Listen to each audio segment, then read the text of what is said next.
Salamu alaikum an balima silamɛ jamaw. An ye jɛkulu ye jɛkulu min n'a tɔgɔ ko Africa Savoir, an yɛrɛ sigilen don Faransi. An ka nɛgɛjuru sira ye 07 78 66 26 35. Bi an sera Umar Cham ne ma n'o ye belebele ye. Ɲininkaliw b'an fɛ k'a fɔ a ye. Umar Cham, salamu alaikum. Wa alaikum salam wa rahmatullahi ta'ala wa barakatuhu.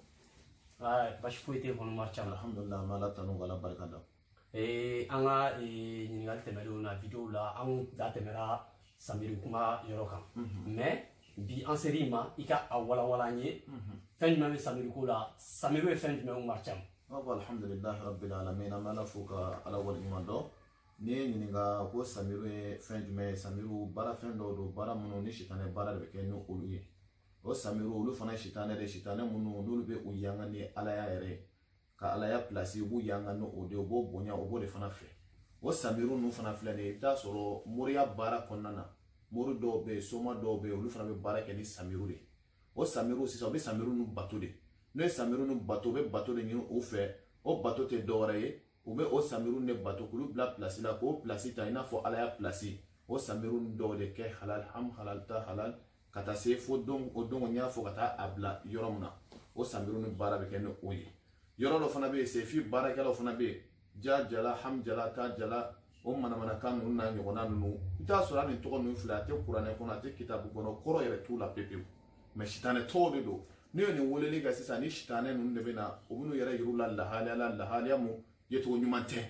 N'u u bɛ nin i ma sisan, u bɛ se k'u yɛrɛ kɛ ɲinɛ ye, nka i bɛ taa sɔrɔ ɲinɛ de fitinin, mais a kunkolo, i bɛ taa sɔrɔ kunkolo ka bon ni so yɛrɛ ye.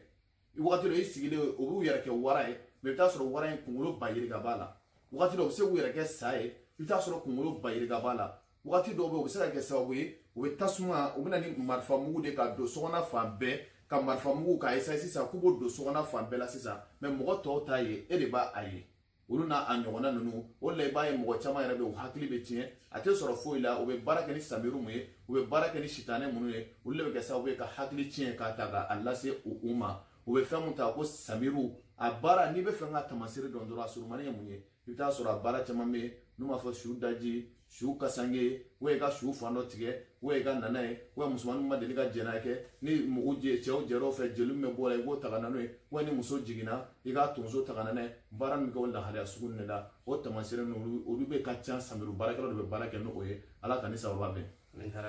Umar bɔra ka Samiri ko walanwalan ye sisan, hali bi an bɛ tɛmɛ n'an ka belebele ye Umar Cham. O tɛmɛnen kɔ Umar, sanuko yɔrɔ la komi an ka jeune caman bɛ taa damanda la, a bɛ fɔ ko n'u bɛ taa sanuko yɔrɔ la k'u ka sarakaw bɔ, saraka ninnu a bɛ di jinɛ de ma wa ou bien saraka bɔ kun ye ka garisɛgɛ dayɛlɛ ka sanu sɔrɔ. Sanu jinɛ de ta don wa ou bien Ala ta de don? An bɛ fɛ i ka dɔ fɔ an ye ko la Umar Cham. Yɔrɔ la an b'a fɔ alhamdulillahi rabbil alamin, an bɛ Ala fo ka Ala waleɲuman dɔn. Bon i ka ɲininkali fana, ɲininkali a diyara n ye, a bonyana ma, parce que n'i y'a ta k'a lajɛ anw yɛrɛ fɛ Mali la an ka sɔrɔ caman bɛnnen don sanu ma, mais sanu tɛ dɔwɛrɛ ye, Ala ka hinɛ de don. I n'a fɔ dugu dɔw bɛ a ye kɔgɔji di olu ma, dugu dɔw bɛ a ye nafolomafɛn dɔ di olu ma, Ala ye fɛn min ta k'a kalifa anw ma, sanu de don. N'i bɛ sanu ɲini i b'a ɲini Ala de bolo, jinɛ ta tɛ. Ni jinɛ yɛrɛ ta ye sanu ye, sanu bɛ jinɛw yɛrɛ bolo, hali t'a dɔn u bɛ mun k'a la, hali t'a dɔn k'u bɛ masiri kɛ n'a ye. Ala ko k'a ye ninnu bɛɛ bila dugukolo de sanfɛ, an k'an yɛrɛ mako ɲa n'a ye, ale ka hinɛ de don k'a di adamadenw ma. O la n'i b'a ɲini a ɲini Ala bolo, n'i y'a ɲini Ala bolo a ka ca Ala fɛ, e yɛrɛ taatɔ sanu ɲiniyɔrɔ la jɔko fila siri dɔrɔn, ne jɔko fila siri i bɛ kɔlɔsi ta hasbunallahu wa ni'mal wakil, i b'o wurudi i sera ka siɲɛ 100 kɛ k'o kɛ bani, i k'i sara Ala la ka taa sanu ɲini, a ka ca Ala fɛ i bɛ ka sanu min ɲini Ala ka hinɛ kɔnɔna na, Ala bɛ se k'i garisɛgɛ, ale yɛrɛ ka hinɛ mun maralen don dugu jukɔrɔ ka i garisɛgɛ a caman na, nka e b'a ɲini minnu bolo jinɛw ta tɛ, Ala de t'a dɔn a ɲini Ala bolo, i kana ɲini jinɛw bolo. Ala ko kuranɛ kɔnɔ ko akramallah bani Adam, k'a y'anw de dan k'anw bonya ka tɛmɛ danfɛn bɛɛ lajɛlen kan. Ala ka ni sababa bɛn. Amina rabi. N balima silamɛw, a ye kuma mɛn sa sanuko kuma kan, Umar bɔra k'i da don o la ka dɔ fɔ an ye o la. Hali bi an bɛ tɛmɛ n'an ka belebele ɲininkali sabanan ye jumɛn ye Umar, fɛn jumɛn de bɛ yen kɔrɔtɛko la i bɛ se ka dɔ fɔ an ye o la parce que anw tɛ kɔrɔtɛ dɔn, u bɛ kuma kɔrɔtɛko kan, kɔrɔtɛko tiɲɛ de don wa ou bien kɔrɔtɛ a bɛ bɔnɛ jumɛn lase hadamaden ma? Ni tiɲɛ don fana i k'i da don o la k'o dɔ fɔ an ye. A'udhu billahi min sharri shaitanir rajim, bismillahir rahmanir rahim, la hawla wala quwwata illa billahi al-aliyyil azim. Kɔrɔtɛ ye tiɲɛ, Allahu akbar, wa hakika don. Kɔrɔtɛ sira Alakira Muhammadu sallallahu alaihi wa sallam, u ye Alakira baara ni kɔrɔtɛ. Badara y'olu de taara ka taa kɔrɔtɛ, u y'a kɛ ni tafo de. tapo badara ale jigina kolon kɔnɔ ka taa tapo in ka taa foni n'a donni kira lafiya sɔrɔ kɔrɔtɛtigi de ma ca wa bɛɛ yɛrɛ de fana tɛ kɔrɔtɛ dɔn sinon kɔrɔtɛ ye tiɲɛ dɛ a bɛ dilan ni kolo ye a bɛ dilan ni yiri fɛn i n'a fɔ malo a bɛ se ka dilan ni ɲɔ ye ani gɔbɔn kɔrɔtɛ caman u b'a baara ni gɔbɔn de u bɛ se ka mɔgɔ baara ni kɔrɔtɛ ye hali a dɔw bɛ u b'a baara kɛ bagan na o bagan kelen min ye kin jamana wɛrɛ la k'i faga o bɛɛ bɛ se ka kɛ kɔrɔtɛ kɔrɔtɛ bɛ dilan lahaliya caman na mɛ sitanɛ baaraw de don mɛ ala ko yɛrɛ t'a kɔnɔ mɛ kɔrɔtɛ yɛrɛ filɛ lakarila ma la n ko kɔrɔtɛ lakarila de la hawla wala quwwata illa billahi al-aliyyul azim mɔgɔ mɔgɔ b'ale wurudi o ye k'a fɔ k'a cɛya hali n'i bɛ k'a fɔ baarajugukɛla kɛrɛfɛ a ni bɛ degun a bɛ k'i n'a fɔ n'i bɛ k'i tigɛ ɲan ŋɔnɛ la n'i bɛ ale kan kɔrɔtɛ tɛ s'i la dabali tɛ s'i la la hawla wala quwwata illa billahi al-aliyyul azim ka taa sɔrɔ i fana mago bɛ ala la dɛ e mago tɛ ala la k'i bɛ se k'i bɛ yɛrɛ protéger n'a ye ala ko k'ale bɛ jɔn kɔlɔsi jɔn min y'a mago don ale ala la sinon ala ka hinɛ dayɛlɛ n'o y'an bɛɛ ye hinɛ mun n'a y'o d'an bɛɛ lajɛlen ma n'o ye fiɲɛ ni fɛnw ye mɛ fɛn dɔ fana bɛ fɛn yɛrɛ k'i mago don ala la ala bɛ sɔrɔ ka mago don i la ala ka ni sababa bɛɛ. amina rabi Umar o tɛmɛnen kɔ an bɛ taa n'i ye ɲɛfɛ hali bi ɲininkali naaninan b'an bolo o ye e bɛ se ka jumɛn de di komi i yɛrɛ ko i ka kuma tɛmɛnen na ko dɔnni ko dogofɛn tɛ k'a kan ka bɔ de ko dɔnnikɛla yɛrɛ kan ka mɔgɔw mago ɲa de ala ta sira kan mun de bɛ e bolo bi ka ɲɛsin anw ma ka ɲɛsin diɲɛ ma i bɛ se ka mun di anw ma an bɛ se k'an mago ɲa n'a ye an bɛ tɛmɛ n'o ye Umar. an fɔ auzu billahi minash shaitani rajim ala ka ni sababa bɛɛ n bɛ sitanɛ gɛn tuguni o kɔnɔna na n'i ko ko mun bɛ yen nɔ k'o bɛ se ka di mɔgɔ ma k'u mago ɲa n'a ye n b'a kɛ surumani k'a da aw ma min ka surun n'i ko kuranɛ ta n'i ko bisimilahi rahmani rahim i mana o fɔ waati min na